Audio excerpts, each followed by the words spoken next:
Ok, gravando. E agora voltar para a minha telinha.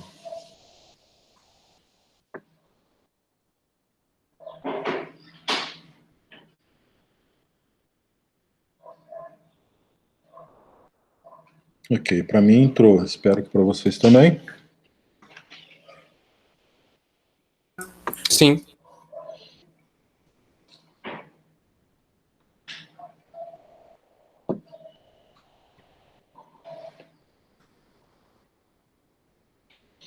Ok, vamos falar agora da ciência, oceanografia em si. O que a gente pode esperar para essas próximas décadas? Aliás, há muito que ser feito ainda. Tem uma legião de cientistas aí muito preocupada. Vamos ver o que eles andam fazendo. Uma das tendências muito fortes, né, lançando mão das novas tecnologias de comunicação, de miniaturização da eletrônica, etc., é fazer o sensoriamento remoto em tempo real. Eu estou colocando aqui na imagem para vocês o exemplo de um porto. Um porto, imagine que esse porto tem como encabedelo aqueles tanques enormes de combustíveis, de óleos, seja o que for, e essa é uma área de risco, uma área onde sempre pode dar alguma caca, algum vazamento, né? E se você já conhece bem o estuário, tem uma boa modelagem do estuário, você vai saber o sentido das correntes em função da maré e dos ventos. Então, você pode fazer previsões de para onde irá uma mancha de, sei lá, petróleo, por exemplo, ou gasolina, ou diesel, seja o que for. E essa previsão melhora muito a sua reação em relação a sua reação, o tempo de reação, né, diminui o tempo de reação para para se começar as medidas de contenção, de mitigação, etc.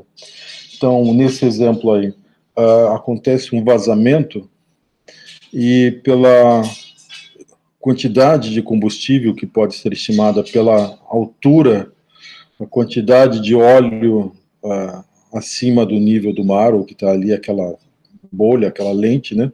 Você tem já uma expectativa de quanto óleo vazou. É muito aproximado, tem muito erro aí, é claro, mas ainda assim, se for uma película de menos de 1 milímetro, vazou óleo, mas não tem muito o que fazer. Agora, se chegou ali meio centímetro, 1 centímetro, opa, se chegou a 10 centímetros, Deus o livre. E assim você já tem uma estimativa da quantidade de óleo que vazou, e dependendo da hora em que isso acontece, o sensor lá vai transmitir em tempo real um alarme, ou vai disparar nos computadores da academia, ou até da guarda costeira, ou ainda da, como é que se chama? Não é guarda civil, como é que chama? Aquela brigada que entra em ação quando acontece algum desastre. De qualquer forma, bombeiro, seja o que for. E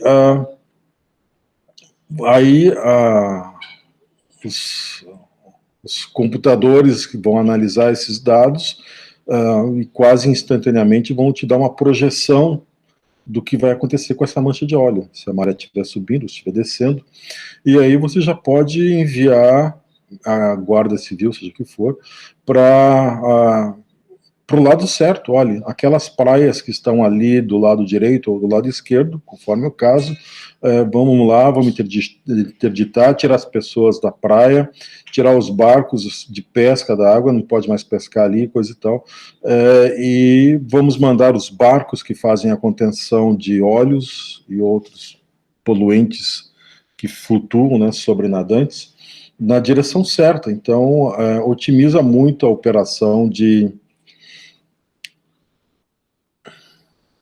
de contenção de danos, né? E isso seria recomendável que cada porto que tivesse aquela coleção de tambores de óleos que a gente tem como a gente tem em Cabedelo, fosse feito. Aliás, em Cabedelo é um negócio complicado, porque a 15 metros de distância de um tanque daqueles de combustível tem residências, né? Um perigo enorme. Até hoje nunca aconteceu, mas a gente não deveria contar tanto assim com a sorte. Em outros locais, onde se faz esse tipo de estocagem, né, de combustíveis, não tem nenhuma residência num raio de 500 metros, para vocês terem uma ideia. Então, esse é um grande, digamos assim, uma grande demanda da oceanografia, né, onde eventualmente vocês podem, inclusive, se engajar. Implantação desses sistemas, monitoramento, enfim. Tem tudo a ver com higiene ambiental também. Opa, deu algo ruim. Ainda no sensoriamento remoto, eu vou falar mais sobre isso quando a gente chegar lá na oceanografia física, mas existe uma área do oceano, no Atlântico Norte, onde acontece um fenômeno muito importante, que é o esfriamento de águas que vem lá da região do Caribe, e o afundamento dessas águas. E a última vez que essa corrente, que esse processo foi interrompido, acumulou gelo no norte da América, na América do Norte, né, lá no norte da América do Norte, e na América e na Eurásia, na Europa, que durou aí quase 2000 anos para retornar. Quer dizer, imagine se isso acontece nos dias de hoje, a gente tem que evacuar toda a Holanda, Dinamarca, Finlândia, São Petersburgo, Moscou, provavelmente toda a Escócia, talvez até toda a Inglaterra, Montreal, Ontário e várias cidades até Nova York. Tudo isso ficaria coberto de gelo, não seria mais um local habitável, seria uma mini era do gelo naquela região. Então, existe um sistema de observação em tempo real na superfície, sistema de boias. Alguém talvez já tenha visto aquele filme O Dia Depois de Amanhã. Já ouviram falar? Quando aparece um monte de gelo assim do nada. É mais ou menos falando desse processo aí. Tem inclusive um cientista que está lá na Escócia, numa estação, que acaba se lascando no final do filme, mas ele está justamente monitorando essas boias, ou parte dessa matriz, desse array de boias, e elas começam a indicar mudanças de temperatura, e é aí que começa o filme. Bem, isso existe de fato. Não existe, é claro, desse congelamento instantâneo, né? Mas digamos que num período de 10 anos o clima daquela região pode mudar drasticamente. E você esvaziar uma cidade inteira no período de 10 anos é um mega problema. Muita coisa pode dar errado. Certo que fazer tantas áreas de cultivo, de produção de alimento, tantas, enfim, desastre, mega desastre. Tá? Então é por isso essa observação tão direta dessa região. Outro problema muito sério, acontece muito na Ásia, principalmente, muito sujeito a tsunamis. Vocês estão vendo aí do lado direito da imagem, no quadradinho em cima, Ocean Observatories, quando são colocados sismógrafos no leito do oceano, em locais suscetíveis à movimentação de placas oceânicas, né? E isso faz parte de um sistema de alerta de tsunamis, certo? Isso funcionou lá em Fukushima, no Japão, morreram 6 mil pessoas, mas talvez tivessem morrido muito mais se esse sistema de alerta não tivesse funcionado. Então, em vários locais do mundo, em locais... É uma mistura em locais que tem países que podem pagar esse sistema, né? E que tem uma infraestrutura de pesquisa, como o Japão, o próprio Japão, eventualmente China, Tem alguns desses sistemas de observação em tempo real do fundo submarino funcionando já. De vez em quando tem que ir lá trocar umas baterias ou trocar alguns equipamentos, existe uma manutenção embutida aí, mas estão lá e estão operando. E o Brasil precisava de um desses também. Aonde está o perigo do grande tsunami no Brasil é nas Ilhas Canárias. Existe lá uma situação onde a iminência de desabamento de um grande volume de sedimentos, né, no assoalho submarino, que poderia produzir uma onda lá no momento inicial de até 100 metros. Chegaria aqui em Cabedelo, digamos, com 100 metros, com 6 metros, perdão. E como a região Nordeste tem uma plataforma continental estreitinha, essa onda ia chegar ainda bem forte, digamos, num local como Cabedelo. Imagine se nós estamos numa maré cheia e entra uma onda dessas com apenas 4 metros, por exemplo, certo? A maior elevação em Cabedelo é 3 metros. Significa que essa onda varreria tudo para dentro do rio Paraíba, toda a cidade. A gente tem que ter planos de contingência para evacuar toda aquela região e toda a planície litorânea de João Pessoa, num espaço de 5 horas, desde acontecido o desabamento, o terremoto lá, até que a onda chegue aqui, esse é o tempo que a gente tem. Uma cidade de 50 mil habitantes, sendo otimista que seja no inverno, ou 150 mil habitantes, se for no verão, e as vias de acesso são bastante reduzidas, certo? Ia ser um corre-corre danado. Bem, outra forma de fazer prospecção, eu acho que já falei em alguns dos vídeos, que a oceanografia é de umas ciências mais caras por conta dos meios flutuantes dos navios. O navio sai caro manter o navio. Então, foram desenvolvidos robôs, submarinos robôs não tripulados. Alguns são remotamente controlados por cabos, né, e vão a grandes profundidades, 4, 5 mil metros, pode ir tranquilamente, dependendo do robô, né. Tem alguns que vão a 100 metros só, que são mais, assim, caseiros para trabalhos em regiões rasas, enfim. Mesmo assim, 100 metros, onde está praticamente toda a vida. E esses robôs têm desempenhado já um papel muito importante. Eu não sei se vocês lembram, alguns anos atrás, caiu um avião da Air France, próximo a Fernando de Noronha. A profundidade ali é 4 mil metros, alguma coisa assim. Não existem submarinos tripulados, ou poucos submarinos tripulados conseguem chegar nessa profundidade, e não estavam encontrando o avião para retirar a caixa preta.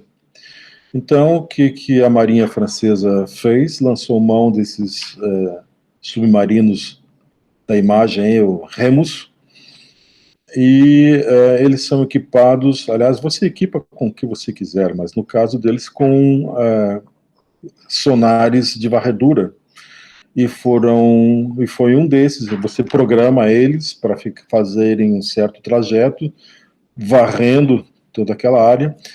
Usaram 4 deles, até que em algum momento um deles encontrou os restos do avião.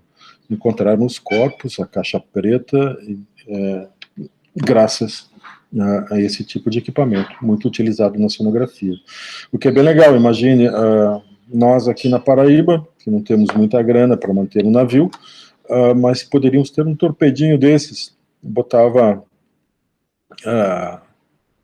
na caçamba de uma picape, levava até a praia, botava na água, voltava dali a 2 dias, ele teria rastreado uma boa parte do oceano aqui na região costeira, e você teria uma fonte de dados oceanográficos bastante confiável e a um preço bastante módico. É claro, ele não faz coletas biológicas, mas ele pode medir a produção primária através da concentração de clorofila, se você colocar aí um sensor de clorofila, um fluorômetro, que a gente chama. Então, a gente pode ter... ele navega até uma certa posição que você determinou, vai da superfície até quantos metros você mandar ali, e nisso ele faz uma perfilagem, né, obtém um perfil de temperatura, salinidade, oxigênio, enfim, e pode ser clorofila também. E por aí vai.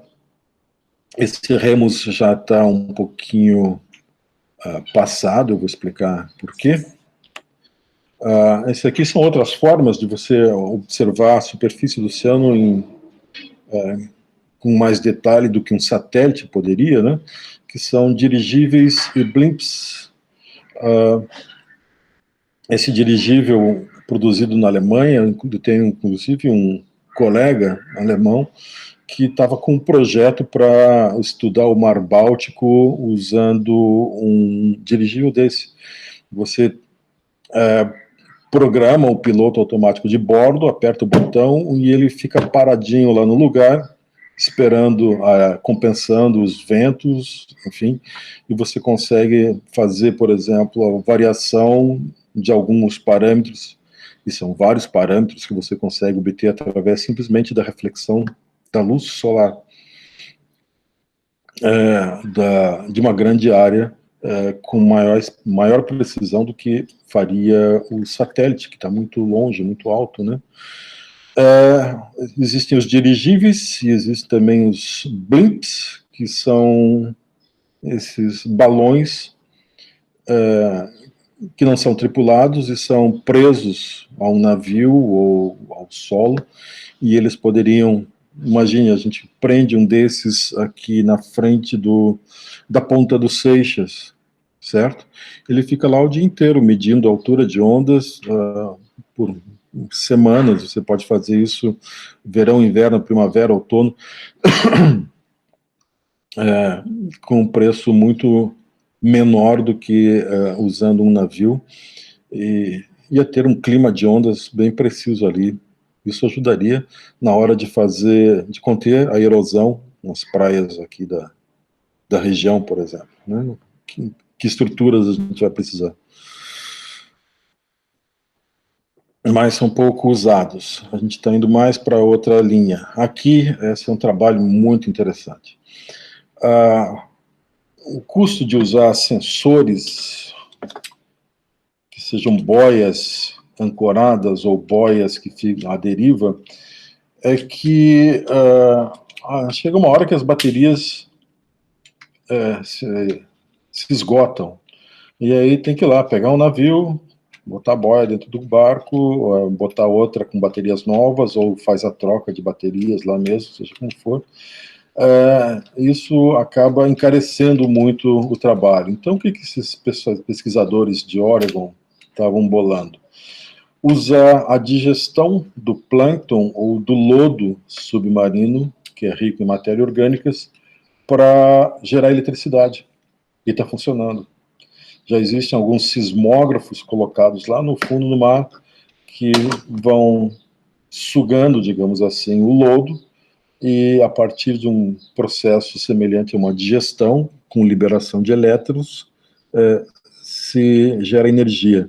Como a eletrônica está muito desenvolvida, esses sensores têm um consumo de energia muito baixo, então, embora a geração seja pequena, o consumo é muito pequeno, assim como nos satélites no espaciais, né? O grande consumo de energia é na transmissão de dados, quando você tem que ligar um rádio com uma potência relativamente alta para transmitir os dados, mas são pulsos rápidos, de minutos, às vezes, e o resto do tempo fica num consumo de energia de stand-by ali de baixíssimo. Então, isso aumentou o tempo de vida desses equipamentos, seja aqueles que ficam na superfície ou que ficam no fundo, por conta dessa tecnologia. Para as boias que ficam na superfície, tem outra tecnologia, que é usar o movimento das ondas. Antigamente, vocês são muito jovens, não devem lembrar, mas existiam relógios automáticos.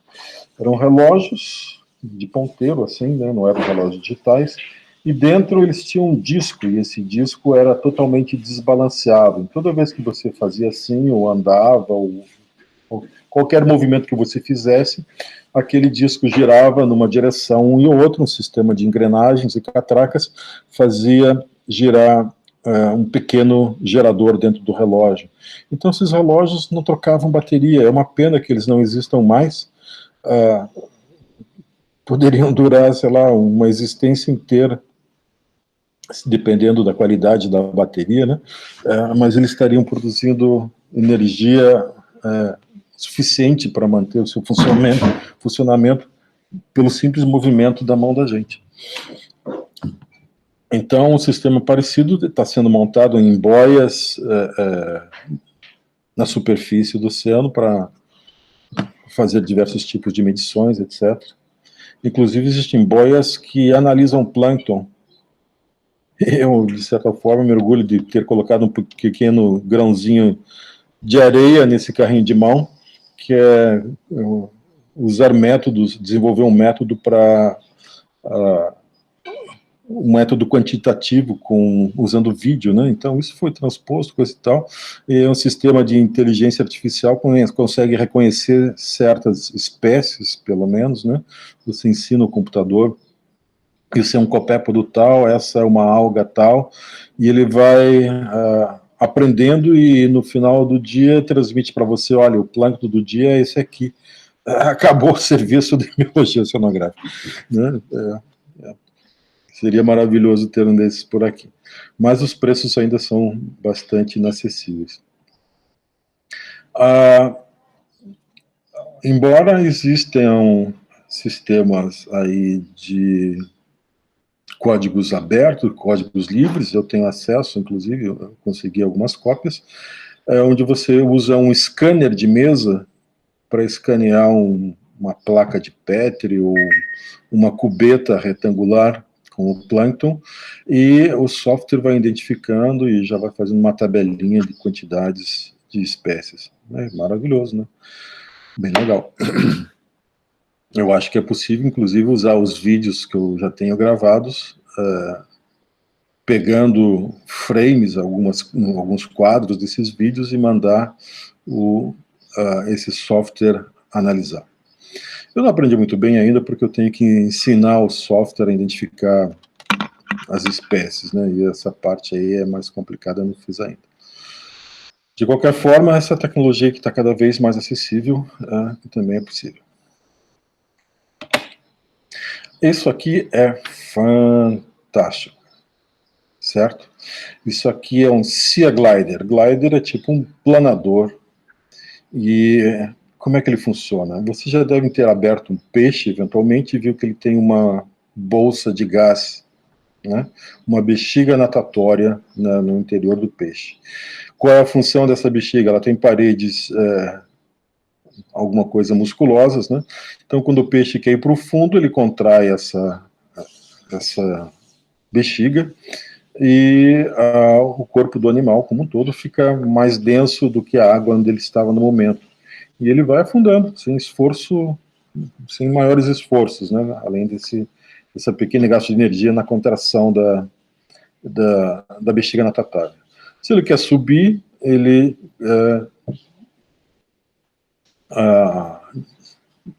diminui a contração desse músculo, isso é algo que ele faz sem perceber, né? E ele vai subindo e ele para onde ele quiser.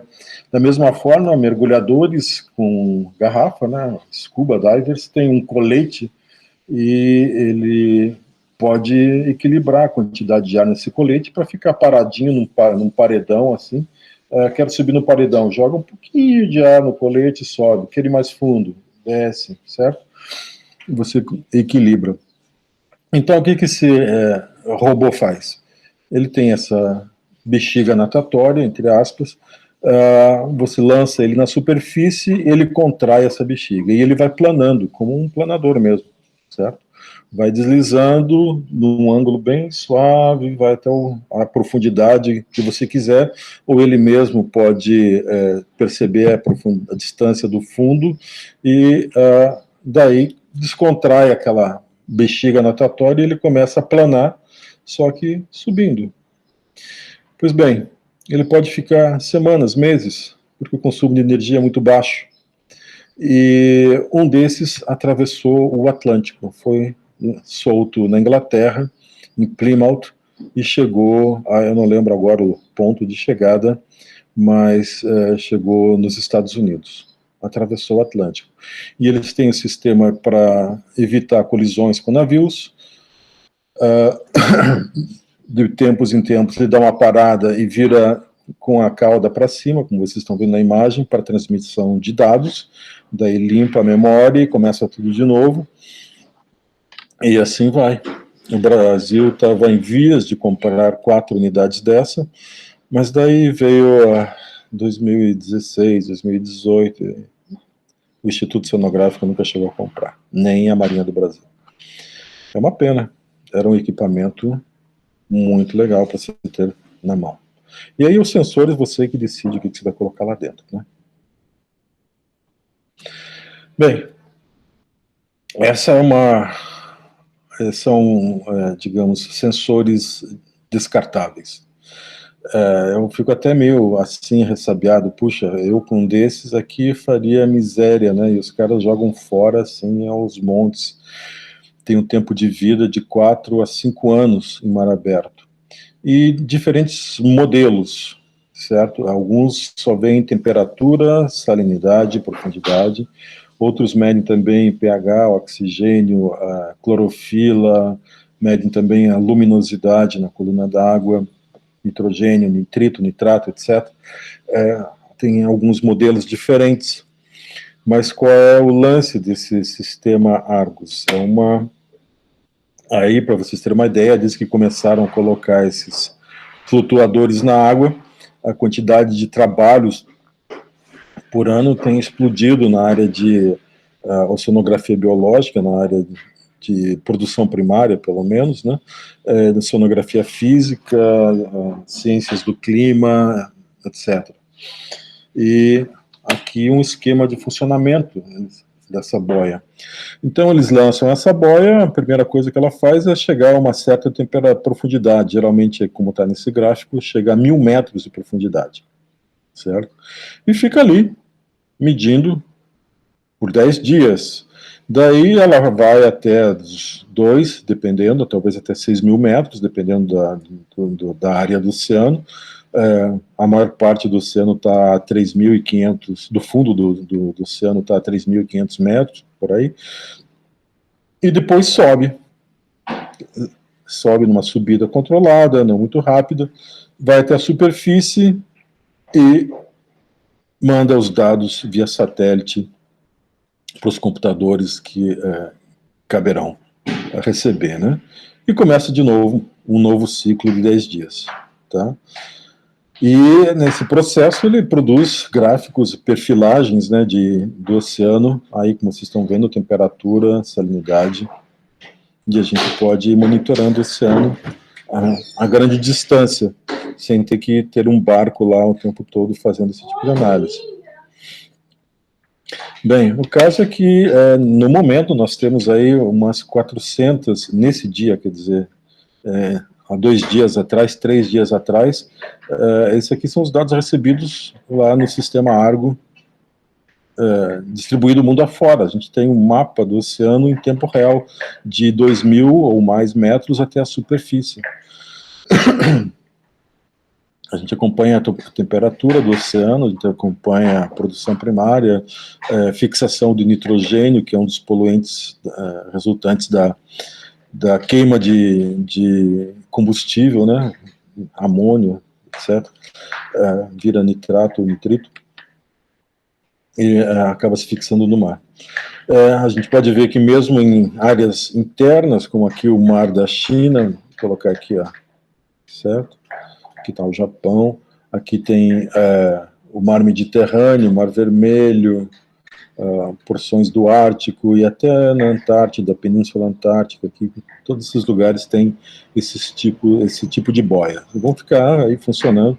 Se eu pegar lá no dia 24, vão ser outras boias que estarão na superfície, porque na realidade são quase 4.000 boias desse tipo funcionando pelo mundo inteiro. Tá? Todo dia vai ter aí umas 300, 400 boias subindo até a superfície e mandando dados. E, infelizmente, o Brasil não está nessa lista. O Brasil não aderiu a esse esforço, então a gente, apesar de ter várias boias aqui, né, na nossa costa, inclusive na nossa área na zona econômica exclusiva do Brasil, tem dessas boias, mas os dados não são nossos, a gente não recebe. A gente pode, eventualmente, lá no site da Argo, se cadastrar e eventualmente, adquirir esses dados. Provavelmente isso já é feito lá no Instituto Oceanográfico e outros institutos onde trabalha com oceanografia física, principalmente no Brasil. Mas olha só o tamanho da malha, quer dizer, o mar está todo amostrado. E um dos resultados impressionantes desse sensoriamento em tempo real, digamos assim, é isso aqui, ó, certo? De 2006 a 2020, águas profundas, quer dizer, de 600 metros para baixo, estão aquecendo. Isso é um péssimo sinal, pessoal. Tá?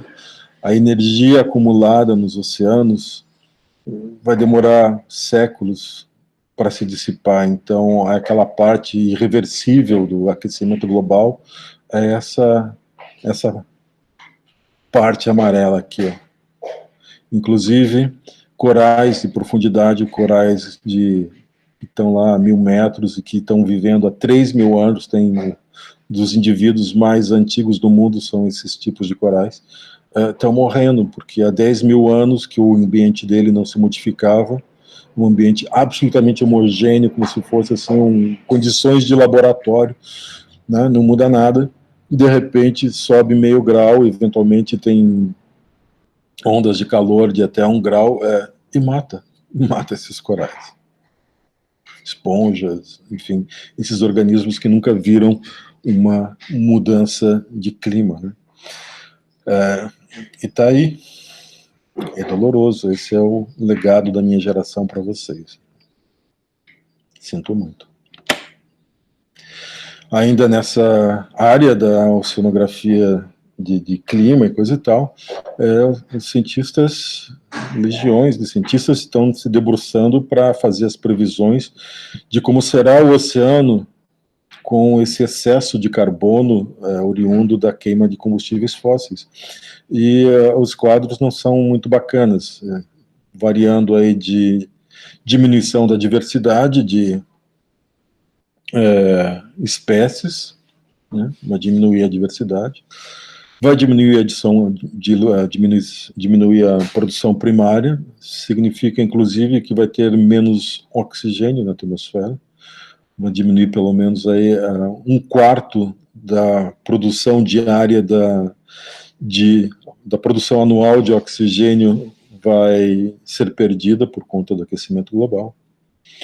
E aí nessa capa dessa revista, mostrando os efeitos da acidificação dos oceanos sobre alguns organismos. Essa conchinha que você está vendo, apesar é um molusco de fato, mas é de uma espécie plantônica e que é uma importante espécie alimento para peixes de interesse comercial em uma fase da vida, pelo menos, como o arenque. E o que acontece à medida que vai aumentando, não aumentando muito, aumentando um pouquinho a concentração de gás carbônico e a acidez da água do mar, a carapaça saudável, que era bem translúcida, uma adaptação à vida plantônica, é ser transparente, senão você é predado aos montes e não consegue manter uma população viável, né?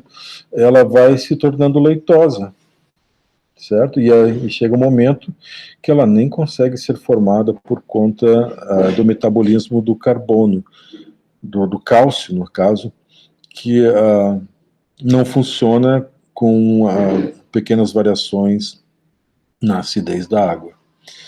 Então, o que aconteceria já aqui nesses primeiros momentos é que esses organismos ficariam tão visíveis na água do mar que seriam dizimados. E ficaria aquele controle em ecologia que a gente chama de top-down, controle da população por predadores, né, por alguém que está no nível acima da cadeia trófica.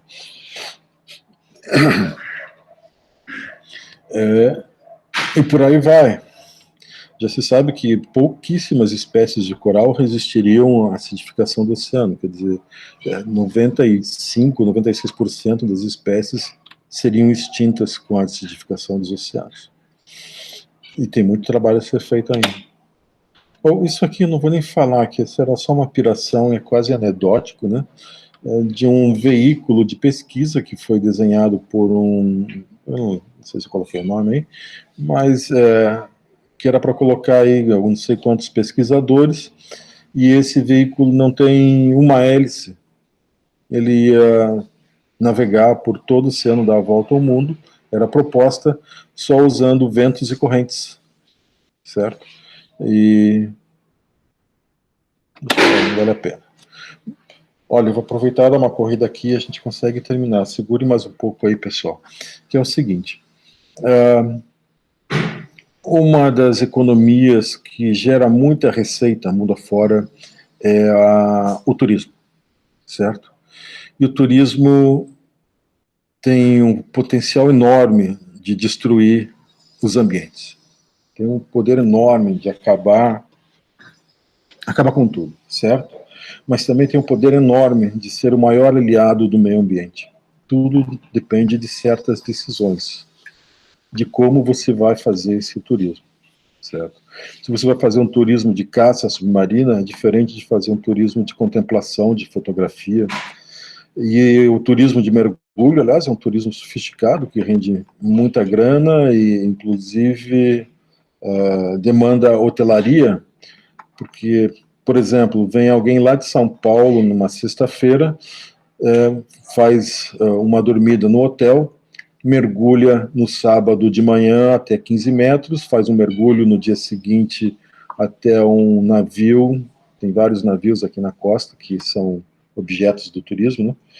Destino de turismo de mergulho, faz um mergulho até 20 metros e ganhou seu dia de mergulho, né? E de noite ele não pode pegar o avião e ir embora. Ele tem que passar mais uma noite em terra firme, com pressão atmosférica do nível do mar, para não correr o risco de ter doenças de mergulho, Bends e outros tipos de doenças de mergulho, né? Porque se ele mergulhou, ficou todo, digamos assim, uma hora, mais ou menos 1 hora, 15 metros, depois mais meia hora, 20 metros, o sangue dele vai estar saturado de nitrogênio, hipersaturado de nitrogênio, porque a essa profundidade, nessa pressão, uma atmosfera e meia, ou 2 atmosferas, o nitrogênio, digamos, se dilui mais no sangue. E se ele pegar um avião que vai até 11 mil metros de altitude, geralmente a pressão interna é algo como se a gente tivesse a 1.000 ou 2.000 metros de altitude, esse nitrogênio no sangue pode formar bolhas e entupir certos vasos, ou se chegar numa válvula cardíaca, aquela válvula para de funcionar, certo? Porque o ar é compressível, diferente do sangue, né? Então, vai ficar batendo com aquela bolha de ar e nada vai acontecer. Então, seguramente mais um dia de pernoite, jantar e café da manhã, sei lá, até chegar a hora do avião. E se for um mergulho de snorkel, daí não tem esse problema, mas é um mergulho mais popular, de contemplação. Chegou a existir aqui em Cabedelo, tinha um cara muito legal que tinha uma ONG que trabalhava com meninos em situação de risco ali, daquelas do Renascer, enfim, de locais ali de Cabedelo, e ele ensinava esses meninos a serem guias de mergulho de snorkel. E chegou uma hora que ele simplesmente não conseguiu mais segurar, ele me procurou, eu também já estava saindo de cabedelo, não pude ajudar mais. Mas, enfim, é uma ideia bem legal, gera muita receita, educação ambiental na veia, com aventura, e esse é um tipo de turismo que preserva o meio ambiente, valoriza, ajuda a manter o ambiente funcionando. E aqui, nesses 3 slides, é quase que a história da minha vida, né? Quando eu era jovenzinho, quando comecei a mergulhar, eu procurava praias assim, mais desertas, com águas límpidas, que rapidamente se transformaram nisso, certo? E cai no gosto do turista, e tem essa fase onde o turismo não tem muita infraestrutura, não existem hotéis, não existem bares com banheiros, então não tem coleta de lixo direito, vira uma caca, né? Aquela praia que era paradisíaca começa a virar um lixão, até chegar nesse ponto. Essas praias aí de Camboriú, por exemplo, eu conheço bem direitinho.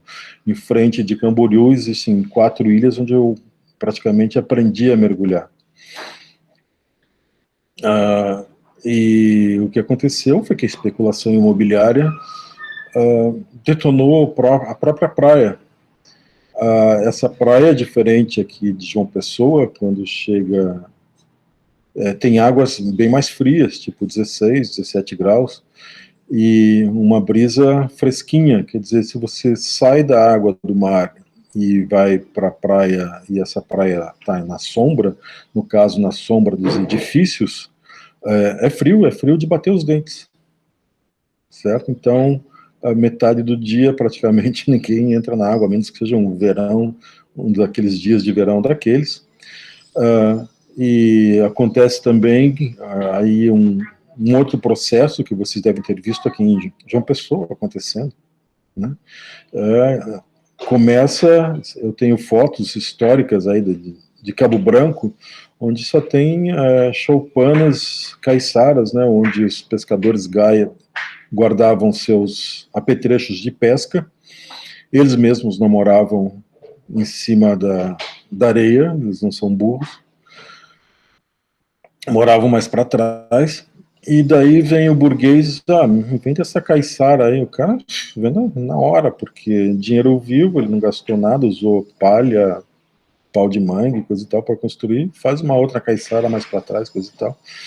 E daí chegaram nas residências dos pescadores, vendo na hora, tá? E aí, no caso de Camboriú, os pescadores, os descendentes dos pescadores que moravam perto da praia, que tinham suas caiçaras na praia, estão morando empilhados quase em palafitas junto ao mangue, tá? O pessoal endinheirado vai substituindo a borda, a orla, né, e vai empurrando os mais pobres para trás. Então, esse primeiro burguês que foi lá e construiu a sua casa onde estava a caiçara, chega um cara mais rico, vende aí, coisa e tal, vou construir uma casa melhor em cima, na hora, e vai indo. Até que chega uma hora que a nossa praia, por exemplo, ali em Tambaú, boa parte daqueles prédios nem pertencem mais a brasileiros. Então, os brasileiros que estavam ali tinham casas, coisa e tal. As casas foram demolidas, construíram-se prédios, e hoje, se vocês quiserem ver onde estavam os pescadores de Cabo Branco, vocês têm que ir para a Rua da Barreira. Sabe onde é que é a Rua da Barreira, vocês? No final da Beira-Rio não tem um girador? Alô? Tem alguém acordado aí ainda? Tô aqui, professor. Conhecem o finalzinho da Beira-Rio ali? Mais ou menos. Já conheço, professor. Passei por lá uma vez. Né? Então, naquele gerador, se você pegar a direita, você sobe para o altiplano. Se você pegar a próxima, você vai pela Rua da Barreira. Se você for ali, vai ter gente consertando rede, gente consertando barco. É ali que foram parar os pescadores colados na barreira, aliás, vivendo em situação de risco, né? Que a possibilidade de desabamento ainda existe. De vez em quando acontece. Lá em Manaíra é o bairro São José, certo? E os barões de décadas atrás, que moravam nas casas aí da frente, estão morando em algum desses apartamentos, porque a imobiliária, a construtora, olha, me dá esse terreno, eu te dou um apartamento e fica por isso mesmo, né? E assim foi feito. Tá? No caso de Camboriú, a maior parte desses apartamentos fica fechado o ano inteiro, pertenciam a argentinos, porque os argentinos estavam com o dólar favorável, faziam caravanas, filas da Argentina, de carro da Argentina até Camboriú, para ocupar esses apartamentos. Agora não sei como é que ficou, o dólar não está tão favorável, eles passaram por crises ruins, mas agora a gente não está muito melhor também. Eu não sei como é que é a situação. Mas, enfim, é esse o tipo de movimento que a gente encontra nas praias. Primeiro, as comunidades originais, elas vão recuando, cada vez pessoas mais ricas indo para frente, e a cidade, a população da cidade, né, vai andando, até que os pobres ficam prançados em algum lugar. Para vocês terem uma ideia, tem aí... Quando eu tinha, sei lá, meus 18 anos, eu pegava uma barraquinha, que era uma mochila, pé de pato, arpão havaiano e coisa e tal, e ia de carona. Naquela tempo não era estranho viajar de carona, não era perigoso, ninguém tinha medo de ser roubado, estrupado, sei lá, qualquer coisa. E eu vinha para essa praia. E uma bela vez eu peguei uma frente fria e um pescador me chamou para dormir na caiçara dele. Eu dormi em cima das redes dele, botei uns panos assim, dormi na canoa dele, em cima das redes, bem fofinho. E, cara, foi muito legal, me tirou da onça. E isso provavelmente não é mais possível, né? Muito difícil você conseguir uma praia assim. E é isso. Bem, sobre turismo com baixa pegada ecológica, eu gosto de contar a história desse japinha aqui, que trabalhava numa Big Corp lá em Curitiba. Um belo dia ele cansou da vida dele, dessa pressão toda, e resolveu transformar o veleiro dele, que ele nunca usava, porque nunca tinha tempo, né, no meio de vida. E ele faz turismo de vela, certo? E se você ligar para ele hoje, vai ser difícil conseguir uma data para você. Você vai ter que estar numa fila de espera. O barco é relativamente grande, cabe aí talvez 6 pessoas contando com ele, então, sei lá, você combina com 3 casais, vai sair por cabeça o mesmo que uma pousada aí em alguma praia. E aí ele pergunta para você que tipo de experiência que você quer ter, quer passear pelas ilhas da Baía de Paranaguá, aquela coisa assim, né, mansinha, você quer fazer um velejo de regata, dele pega mar aberto, todo mundo lá fazendo força, puxando corda, a experiência que você quiser, isso sem gastar 1 litro de óleo diesel, né?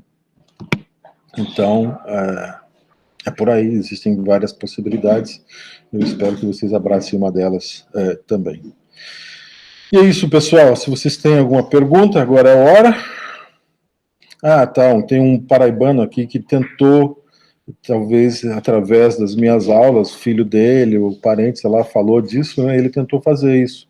Era o Brocoió, só que ele não fez o que o japonês fez, ele não largou o emprego dele. Então o turista ligava, olha, estamos aqui, queremos fazer um passeio de vela, coisa e tal. Estou trabalhando, não posso.